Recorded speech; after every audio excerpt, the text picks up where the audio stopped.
It's very much frustrating. Yolanda Pooley is a former candidate for Baltimore City mayor. She's also the founder of People Empowered by the Struggle, a nonprofit that has repeatedly called for new leadership in Baltimore City schools.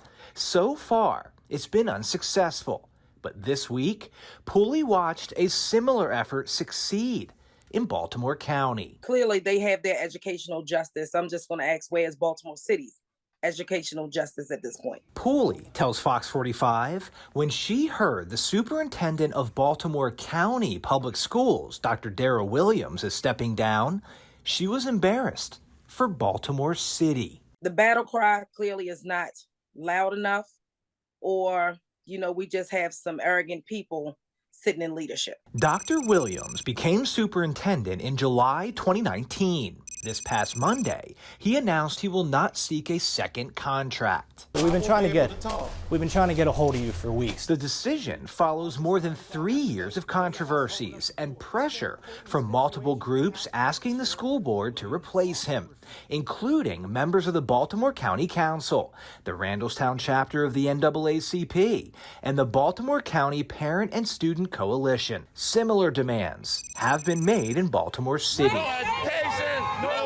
We're asking for Dr. Santelises to immediately turn in her resignation. 5 years of failure. In 2021, multiple rallies were held at City Hall and North Avenue, calling for the city school CEO, Dr. Sonia Santelises, to resign. Look at the crime in Baltimore City. Look at the poor education. I lay that squarely at the feet of the Baltimore City Board of Education. We're going to bring the revolution. Pooley's nonprofit helped organize these rallies. But unlike in the county, where the superintendent stepped down, there's been little, if any, change in city schools leadership. It speaks to the lack thereof, if you ask me, the lack of compassion, the lack of urgency, the lack of, wanting to fulfill a child's educational needs. Project Baltimore has reported alarming statistics concerning education in city schools. In 2021, we reported that 41% of Baltimore City public high school students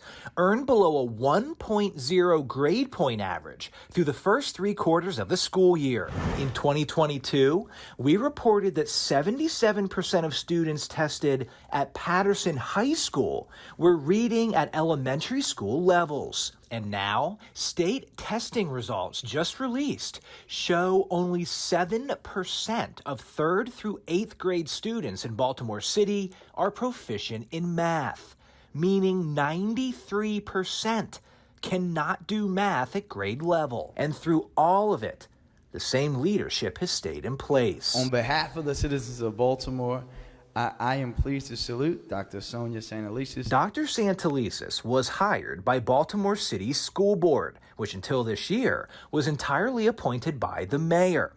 And Mayor Brandon Scott is a strong supporter of Dr. Santelises, celebrating her even as student test scores dropped to some of the lowest in the country. Because of the arrogance of our school board, they refuse to do what the people have asked, even though they're collecting our taxpayers' money. But in Baltimore County, the structure is different. The school board is half elected and half appointed by the governor. And this is just not a good look right now that, it seems like Baltimore County is more deserving than Baltimore City. Pooley and her group are still calling for Dr. Santelises to resign or be replaced by the school board. If you keep up with this kind of stuff in our public schools. These calls for change from city residents so far have not worked. But after seeing Dr. Williams step down, Pooley said she is not giving up. We don't want to see ourselves as failed leaders. But at the end of the day, if we don't clear up our educational system, we all have failed. They're creating educational homicide. I'm Chris Pabst, and this is Project Baltimore.